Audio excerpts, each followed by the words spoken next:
up, everybody? This is Generation This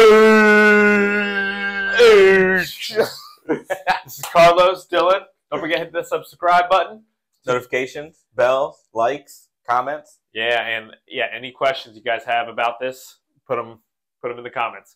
What are we going to be talking about today, Carlos? Today we're going to be talking about the very basics, fundamentals. We're going to take it back to hidden cost for the entire process from purchase to refinance to sell. And it doesn't matter in which way you're doing that, or not which way, but like it doesn't matter where you're purchasing from or how you're refinancing and selling. But a lot of the hidden costs that a lot of people end up skipping over or missing when they're running all their numbers for a purchase they might do. Okay, so we're going to go over anything that has to do with the title work. Yep. Costs that have to do with that. Any costs that have to do with wholesaling. Any costs that have to do with MLS. Any realtor fees. Yep. How much you're actually going to be paying when you close on a property. Yep. And then when you refinance and or then, sell a property. Yep. Extra points, fees that you have to pay. If you're going to be staging. Things that you tend to like overlook. Okay, cool. So we're going to be doing that. All right, so first off, we'll hit the purchase. So when you're purchasing a property on the MLS, what can a buyer expect to pay in closing costs, etc.? So nothing really in closing costs, but that's usually negotiated in when you're making the offer. So normally in an MLS agreement, who pays the realtor fees? The seller or the purchaser? So in MLS transactions, the seller is always paying the agents for all sides, unless there's some sort of stipulation in like the agent notes that is saying, hey, we're not going to pay full amounts, because that's something I feel like can get really tricky, is that they'll say, hey, we're going to be paying our selling agent 1.5%, and then we'll pay the buying agent 1.5%. But if your buying agent's like, I'm not doing anything for less than 3%, then you have to come up with the difference. Gotcha. Yep. So, but sometimes, right off the board, if you're buying a property off the MLS, you could expect to almost pay virtually nothing in closing costs. Is that? Yeah, that's how I understand it. But except maybe like $1,000 for deed of trust and some things like that. Yeah. So there are a bunch of fees: guarantor transfer tax, city. There's just a bunch of small little fees that will add up. That the buyer pays usually buyer pays that the buyer. Yeah. So like in most cases, especially off the MLS, like you're probably going into some sort of tax that the seller's already paid for, and now you have to make up the difference, right? So then you have to pay the tax for the remaining 3 months, 6 months, 9 months, however long is left. So that's your responsibility, and you'll be paying for that at closing. The seller's not going to be paying your taxes for you in advance. Now, as a buyer purchasing on MLS, you still do have to pay prepaid insurance, usually for a year, right? Yeah. So that's $1,000 taken out of your HUD, out of closing costs. That the seller's not going to pay for. So you got to pay for that. And then any future taxes, usually they go a couple months. Sometimes they don't usually go a whole year. Yeah, it'll be like 6 months. Yeah, but that's usually like around $500 that they pay for the future taxes. So that'd be about $1,500. That might be the minimum that you'll walk away with. Paying. Yeah. At the end of the day. Okay. Yeah, and guarantor. I mean, I would probably run that up to like 2,000, because there's always like transfer fees and some other stuff that they'll like end up putting on your books. What about any points though? You're borrowing money, right? So that is a good point. So if you're going straight into like a bank loan, you may not have points, but then they still have like an appraisal. They still have inspections. Yeah. They still have those fees that you have to account for on your end. Okay. So you have to make sure that you're tallying those up. If you're going private money or hard money, you're just getting money from an independent lender that's not an institutional bank, they can charge you points. Yeah. So talk to them. It might be 1 point, 2 points, 3 points, 5 points. It just depends on what their terms are and what their rate is. Because they might charge you more points but less interest, whatever. Yeah. You just figure out what theirs is. And then they also sometimes, and you have to be careful about like fees that they'll charge you too, for promissory note prep, for attorney fee all the preparation. Like they might have their own documents, but they might also like charge you for the preparation of those documents. But that's not really negotiable, is you're going to have to probably pay that. If you go to the attorney and say, wipe these fees. Yeah, no. They're not. No, but you know who might? It's not necessarily the attorney, but the seller can pay for it. But your lender. Again, if they prep their own documents, yeah, they might not charge you Anything. like a promissory note prep. Yeah, because it's right? just fill in the blank for them. Usually. It's a fill in the blank. They've done it 1,000 times, so they're not going to charge you $395 for that. Yeah, right. And going back to a point, what a point is a percentage of the loan. So if you're borrowing $100,000 from a private money lender, you can expect to pay $1,000 in points, which would be deducted from, or would be deducted from what you get as a loan, meaning it increases your closing costs by $1,000. All right, so taxes, insurance, points, appraisals. And we forgot inspections too, guys. You have to get most buyers get an inspection when they're buying on the MLS, unless you're buying as is, no contingencies. Inspection and insurance. Yep. And taxes. Oh, no, I already got that out. Inspection, insurance. Those are probably the biggest ones. Appraisal. You always got to do an appraisal. Yeah, appraisal. You can maybe get away with not paying for an appraisal if you're doing hard or private money. Yeah, usually they don't require it, depending on how corporate your lender is. Appraisals cost in the range of between $400 and upward $600 to $700. Yeah, they're probably more $500 to $700 nowadays, but yeah, depending on how big the property is and stuff like that. Yep. So again, if you're buying off the MLS, the few things to watch out for that you're probably going to pay for it if you're not already accounting for it are taxes. So prepaying taxes for the next, call it 5 months, 6 months to the year. Prepaid insurance. You have to put insurance on the house. They usually make you pay that all up front for the entire year. From that moment you buy it or close on it for a year. Points. If you're going private money or hard money, they'll charge you points. Just make sure you ask how much that is. Because if your loan is on $100,000, each point is $1,000 that you have to come to the table with when you close. Right? Inspections. I guess I already had insurance on there. And appraisal. Anything else we're missing? Just normal doc fees from the attorney. I think they do. Yeah. There is some fees. I think they charge the buyer rather than the seller, but probably between $500 and $1,000, you'd say. Okay, something like that. So all right, so let's put some numbers to it, if you don't mind. Sure. All right, so taxes, and this is for just call it a 2131 in Richmond. Let's call it that. $150K. $150K. All right. So for taxes, we call it $300, $400 prepaid for 6 months. Okay. So let's call that 400. Let's round it up, right? So 400 insurance. Would you say like 7, 8? 9. 900. So that's prepaying insurance for a whole year, by the way. For the whole year, yeah, for the whole year. Points. Call that 2 points. Sure, 2 points. And you said 150,000. Yeah, let's assume you're 3,000. We're borrowing the full 150. Full sure, 150. 3,000. All right, let's call it 3,000. And again, you're borrowing the full $150,000 for the purchase of the house. Yeah. Inspections. So we call that like 400. I think aren't they like 6? Maybe 5. We'll split the difference. And this is only if you get an inspection. You don't have to get an inspection unless your lender requires it. All right. And then appraisal, you said 6? Yeah, let's say 6. Okay. And then doc fee is another 500. Yeah. All right. So just on missed fees that some people don't account for. Say you didn't account for any of it because you've never done a deal. You've never bought a house before. You don't even have your own personal house. You could potentially be missing out on, what's that? 1, 2, 5, $5,900. Yeah. In just fees. Now, some of it is prepaid insurance and prepaid taxes. Yeah. So it's not going to waste. But you could make a mistake and not account for $5,900. Yeah. Exactly. All right. So then I'm going to put it on you. Wholesaling. Okay. When you're buying from a wholesaler, are all of these the same, or are there other fees that could be missed when you're buying a house from a wholesaler? So taxes, the same. Okay. Insurance, also on there, the same. Points, you also got to pay points when you're buying from a wholesaler. So that's the same. Now inspections and appraisals. Usually, if you're buying from a wholesaler, you're not getting an inspection unless you want to. It's for informational purposes. Usually, you're buying as is. So I wouldn't even add inspection to down here on the wholesaler list. Okay.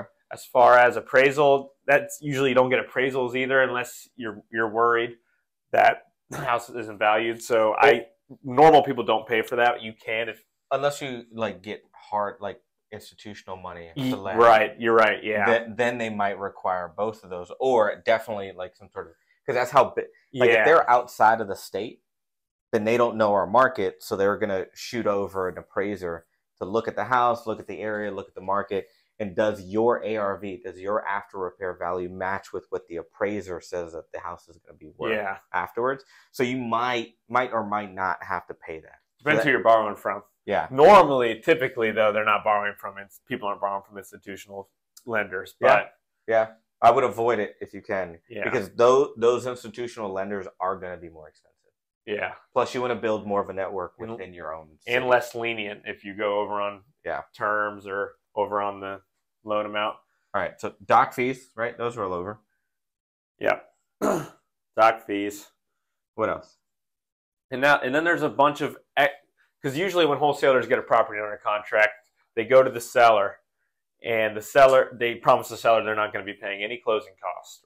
And the wholesaler himself is not going to be paying any closing costs. So then you're going to be, and this is all related to title work, title insurance, and all that. So you're going to be probably on the hook for all those costs. I would estimate them to be around $2,000 to $2,500. What would you estimate them to be around for closing costs? Yeah, for not all. No, I'm just saying like the actual work that the attorney or title company does. I would agree because like if we add these up here, let's call it, take out the point. If we add this up here, you're running another, taxes, insurance, doc fees, so another close to $2,000. Yeah. Right? Plus the other half of the closing costs. Yeah.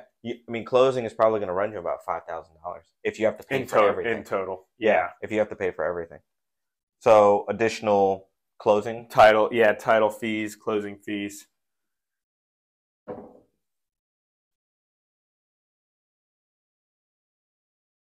And I think, you think of anything else that's not from a wholesale, that's not from the MLS that you have to pay when you close with a wholesaler? What about taxes? Back taxes. So like most wholesalers should point that out, but they could also try to pin some sort of back taxes on you. No? No, because that they'd come out of the seller's proceeds, or the buyer, the seller's proceeds. Unless it's been unless they say something, or it's in the contract that you have to pay the seller's back taxes. Okay, all right, but not often enough. Yeah. Okay. All right. So, and that's usually the wholesaler that's on the hook for that, not if the wholesaler promises to pay the back taxes. So roughly the same, huh? Points, we're assuming the same thing. Yeah, so then, same with insurance and taxes. Yeah. Maybe a little bit more from a wholesaler. So 55, 6, 69, 73. So you're looking at what, a $2,400 difference? 14. Yeah, $1,400 difference. Oh, $1,400 difference. Yeah, so a $1,400 difference potentially between a wholesaler and getting it from the MLS. And that's all, it's heavily due to this kind of bottom end title fees, closing fees, all that kind of stuff. Okay, cool. Well, let's move on to the back end. So let's say you buy the property, you fix it up, and now you're ready to either sell it or refinance it. What fees are related with the refinance or the selling of the property? So first off, we'll do the refinance. Okay. Let's see. All right. So when you're refinancing a property, you're going to a bank, you're getting a new loan, and they're going to charge you fees when you get that loan. All right. So definitely doing an appraisal. Yep. The bank's going to require appraisal, and they're going to want to see 75%. They're going to give you 75% of the actual value of the house. I would say that's a hidden fee. Yeah. Like if you don't appraise right. Yeah. That could really hurt you.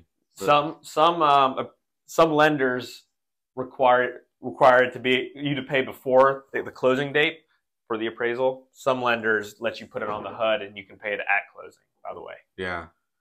So appraisal, 75% LTV, points. Yeah. Any points that your lender has on the back end that your original private money lender has on the back end, which that could be the case, and any new points that the new lender has. So you could be getting charged. If this 3,000 might have been pushed to the back end, and then this new one charges another 2 points, that's 4 points you'll have to pay when you refinance. And just for clarity, the points that like he was pointing out, the points from the front end when you first buy it, the $3,000, cool. That's fixed, right? You know that up front because you know what the closing cost is going to, or you know what the loan size is going to be. So that's kind of fixed. On the back end, it's based off of the refinance amount, right? Right. So that can vary a little bit. I mean, you're going to have a pretty good sense if, say, you're appraising and you're getting a loan for, say, call it $200,000. I mean, there might be a small variance between like 210, 190, whatever, plus minus. But there are points on the back end with whoever you're refinancing with. Mm-hmm. And I think that goes across the board for any kind of commercial, any kind of DSCR type. Is that the same thing for conventional loans, FHA, like those kind of? Do they have? Yeah, I think points you're still too? paying. I'm pretty sure you're still paying points. Some kind of points. 1 point at least at market rate. And you can also pay more points to buy the rate down. If you don't want a 7% interest rate, you want to go to 6.5%, you can pay more points. That also comes out of closing. All right. So to piggyback off of what you just said, I've had some conversations with some lenders on the refinance side. They'll give you a good rate over the phone. Yeah. And then you look at the paperwork and they charged you an extra 2 points to bring down that rate to make them look better, right? The rate look better. But then you're paying for it. So like on top of the usual rate, I mean, I would say that, would you say that you're usually saying about 2 to 3 points on the refinance? Yeah. So again, just like here, you're adding another potentially, $3,000, let's call it. It's called 2 points. Sorry, no. You're refinancing, so it's on a loan of $200,000, let's call it. So it's $4,000 in points. Because you made the property worth more by fixing it up, so you're pulling out $200K. So $4,000 here, and then if they plug in another point or two in here to buy down the rate, so you have a better interest rate, you might be paying another. I mean, it's 200. I mean, you might be paying another $4,000 if it's 2 points. Yeah. All right. So what else do we have? So we have appraisal, your ARV, sort of your loan to value. So if you don't hit the loan to value rate, but that's not a fee, is it? It's not a fee, but I mean that could be more money that comes out of pocket. Yeah. We can scratch that out, but I was just be careful because that can really screw you up. All right. So then we have points, and then we have buying down the rate. So you still have the same also preparation fees. They might be a little cheaper because your attorney's already done it once, so they kind of just need to reevaluate the title, reevaluate the documents. So it's a little bit cheaper on that end from the attorney side. That's only if you get the same attorney to do it, right? Yeah. So if you use a different attorney on the refinance and you on the close, you'll probably pay a little bit more here. All right. So just for clarity, you get title insurance. You buy it. 4 months later, you're refinancing it. Are you paying full title insurance again? No, usually it's just an update of title insurance. Okay. So it's a fraction of. Yeah. Okay. So that's not probably like necessarily a fourth, I'd say. Maybe a fourth of the cost. What about taxes? You've paid taxes up here. Yeah, they probably wouldn't charge you. They'd probably look at see if you caught up on taxes to see with the city, and they won't charge you unless you're behind on taxes for some reason. Okay. Are there any fees, like taxes, additional taxes when you refinance? Any money that you pull out, any refi, like is the government taxing you because you just refinanced that? No, so since the refinance is a loan, you actually don't get to pull it all out tax-free. So it's pretty sweet. A lot better than flipping in that regard. And then what about insurance? You paid for insurance because you had to pay it for the year. Yeah. Right? So what happens with insurance on it? Do you have to pay that again? So usually you don't unless you're upping your insurance. Usually for me, I have to increase my insurance to meet the new loan value. So I usually have to pay a little bit more or get a new policy, and then I'll get money back from this policy for the year. Okay. So say you paid, let's call insurance $1,200, right? Okay. But you only had this original purchase for 4 months. They'll return $800 to you. Yep. Right? And then you get billed for new insurance that might be higher because you've improved the value. So then you get that check, but then you still get charged insurance again here. Yeah, for a whole year. So your entire year. And it'll probably be a little bit more since your insurance had to be raised. Okay. So you are paying for insurance again. So because you paid it here, you're still going to have to pay it there. But now that I think, if you get builder's risk over here, it might actually decrease a little bit. Yeah. If it is builder's risk, it's a lot more expensive here than it is here. Yeah. Even if you increase the value, it's still significantly cheaper. All right. So, is there anything else there for refinancing? I mean, the nice thing about the refinancing is you don't have to pay agents. I mean, I love my agents, but but you don't have to pay the big agent fee. All right, so let's run the numbers on this. So an appraisal, let's use the same numbers. Appraisal 600. Doc fees 500. And then insurance, let's call that. It's a little bit less than that. Let's call that 600. Because we're using 900 let's do 600. Here. All right, but you wouldn't be paying 4 points. I think you should. No, 2 points. The rate lie down. No, so I'm assuming here that these points got carried over. Okay. So like, I just want to make the distinction. Here we assume that you're paying for it at purchase. Mm-hmm. Here we're assuming that you didn't pay for it at purchase and you're paying, because we're trying to create like the worst case scenario. But you'd be paying these points. So this would be 3,000 because it'd be the same amount, right? Yeah. You don't, because you borrowed the same amount. For that loan. All right. So 3,000 and then 4,000. And that's, again, assuming worst case scenario, they are putting down 2 points to buy down your rate. Yeah. You can negotiate that out. And I would increase these doc fees like 15. Or miscellaneous fees. You think so? Title fees, all that. Okay. All right. So then we have, 7 plus 2, that's 9.1. So 9,100, 9,700? 9,700, which is pretty on point. Yeah. What we usually pay when we refinance. All right. 9,700. Wow. Sell. Right. So let's go to the sell. So this is assuming you fix up the property and now you're ready to sell it. Listed on the MLS with a realtor. 200,000. We're going to assume a $200,000. Okay, cool. Easy numbers. So first off, appraisal. Do we have to pay for the appraisal as a seller? You do not. Okay. Buyer has to pay for the appraisal. Any taxes? No, you don't have to pay for taxes. So unless you back taxes, unless you haven't paid your tax bill on your properties.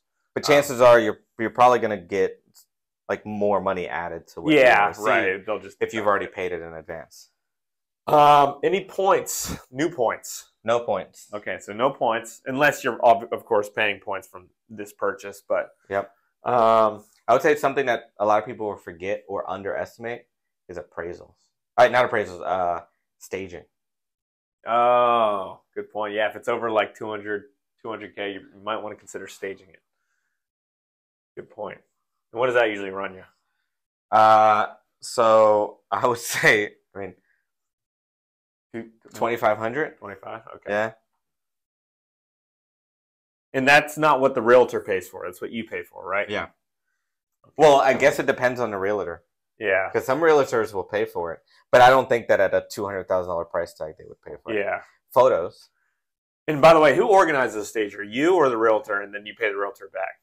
Like in a normal circumstance. I don't know. I've never dealt with a normal circumstance. The realtor probably would organize the stager, right? And then they take it out of the closing. You would think.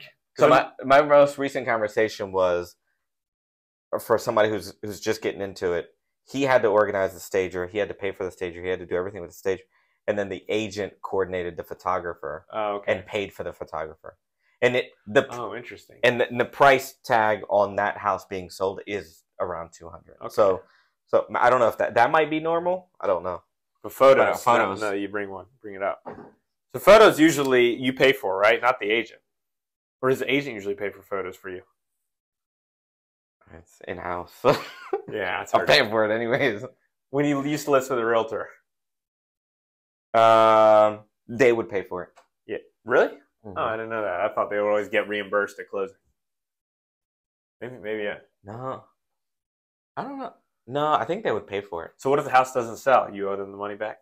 I guess so. Yeah, that would suck. So photos, how much do those cost? $200? It's like 350. But 350. It's a lot. This is insignificant, but termite inspection. It was like $15 or something. Really? I pay like 70. Oh yeah? Yeah. Termite. That's a good point though. I always forget. I'm a realtor myself and I always forget to the last minute until someone reminds me. Termite inspection. I just add 70. Again, we're doing like worst case scenarios, right? So photos 350, termite inspections, and if anything comes up on a termite inspection, you're gonna have to get it fixed. Yeah. Like you're gonna have to repair it. Otherwise, you won't be able to get a loan on it. Yeah. So that could be a hidden fee. So let's add a little asterisk. Yeah. Another huge one is an inspection that the buyer does that they say they won't close on unless you fix these things. Yeah. Which is... And that can be a hit. That's hidden. Yeah, that's huge hidden cost. It might not be on the closing HUD. You might need to come out of pocket on it, but... So repairs after inspection? Repairs after inspection. Because they're going to try and nickel and dime you, especially because the inspector is going to have, what, like 30 pages of stuff that he sees wrong. And they're going to have to, the realtor's going to have to sit down with the clients and determine what they want fixed.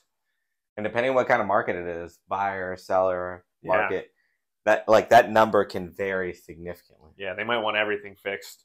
Or they might say, screw it, this is a hot market, none of this is significant, so I'm not going to get any of it fixed. Yeah. You have to be careful with some of those buyers because they'll latch on to the most insignificant thing.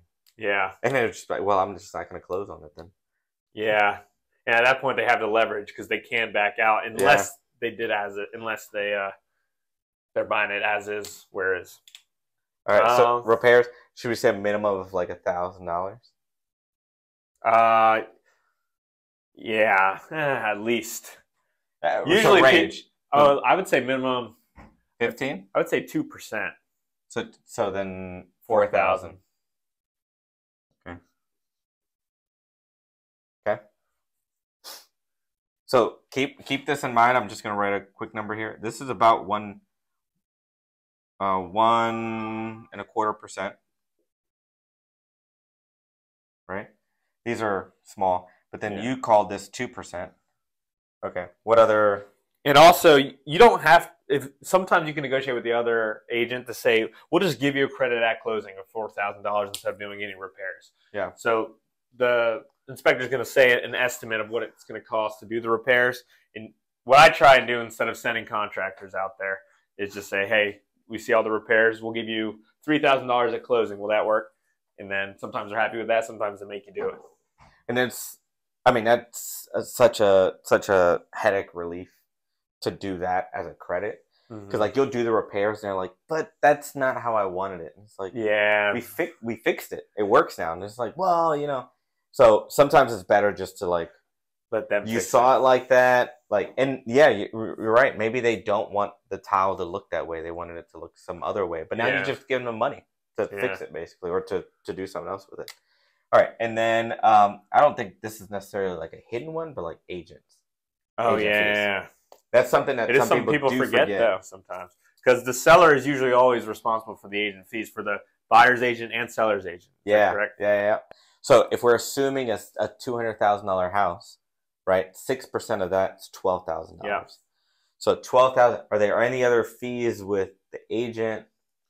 No, not really, except the repairs and the extra closing costs that they ask for. But as far as agents go, that $12,000 is usually it. Sometimes agents require a processing fee of another $400 to you, but okay, that's all negotiable with your agent. I'll also say that you should always count for the entire 6% for the agent fees. At least I do. Because you never know. The agent that's representing you at 1%, 1.5%. Yeah, they might not be good. Might not be good, might not care, might not put in the effort that you need to sell your house. Mm-hmm. And then you're going to have to then move on to somebody that's doing 3%, the normal rate. And if you've already factored in that you're not going to pay an extra $3,000 or $4,000, and then you do, and that makes your deal a lot tighter, You don't want to be caught in that situation. So, all right. So agent fees, that's 6%. So if you add this up, that's 6, 8, 1.5. That's 9. You don't have any doc fees on here, right? We still haven't got to that. No. All right. So doc, which is fees that the title company has to do, title insurance and stuff like that. Or title insurance would be for the buyer. Let's call that $1,000. Yeah, $1,000. Anything else? No. So I think that if you between this 1,000, the 70, and the 350, that's probably another 0.75%. Yeah. So I'll add that up here. Now some of these are fixed. I mean, photos are fixed usually. Might go up a little bit for a higher price property, but termite inspection's fixed and doc fees are fixed. Yes, 8, 9. I mean, that's 10%. Yeah. And that's assuming you give them money on repairs. Sometimes you can get away with not giving them any money, which is ideal if you can get away with that. And then after you sell all that, you have to pay taxes on whatever gain. But the good thing... Taxes is a hidden cost. You don't pay taxes up here. Yeah, you don't. The good news, though, that 10% that you're paying right here, you don't have to... It's a write-off for you, so now it deducts from your income. So that's good. So don't make money. At least it helps you out a little bit for all these fees. Tax. A lot of people don't account for tax. Yeah. Don't account for tax. So you make a sweet $40,000. You're going to pay Uncle Sam. Yeah. $10,000. Yeah, you are.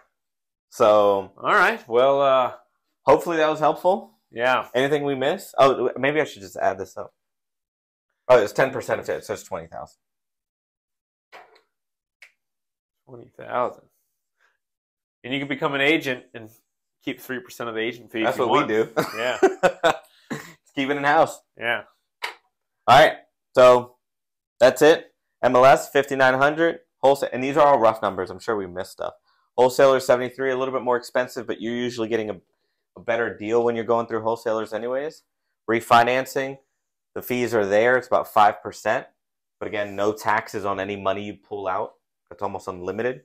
And then when you sell, you do get taxed, but you are paying a little bit more of a hefty fee. So you're saying if I buy from a wholesaler and then sell in the MLS on a $200,000 house, I'd be paying roughly $27,000 total in all closing costs. I mean, that's the numbers that we have here. Yeah. Crazy. You bought it for $100. You paid $27,000. You're at $127. Yeah. Hopefully, you didn't spend too much in repairs. I guess another thing we didn't put on here is if you sell it off market, you don't have to pay any of these fees. If you sell it to a wholesaler. Not like the wholesaler turnkey ready. Yeah. Well, I mean, the wholesaler is gonna charge the buyer for all these things. Yeah.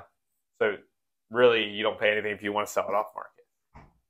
Or just refinance, keep everything, and then pay half the price. Yeah. All right. Well, that's it. Dylan, Carlos, Generation. Subscribe.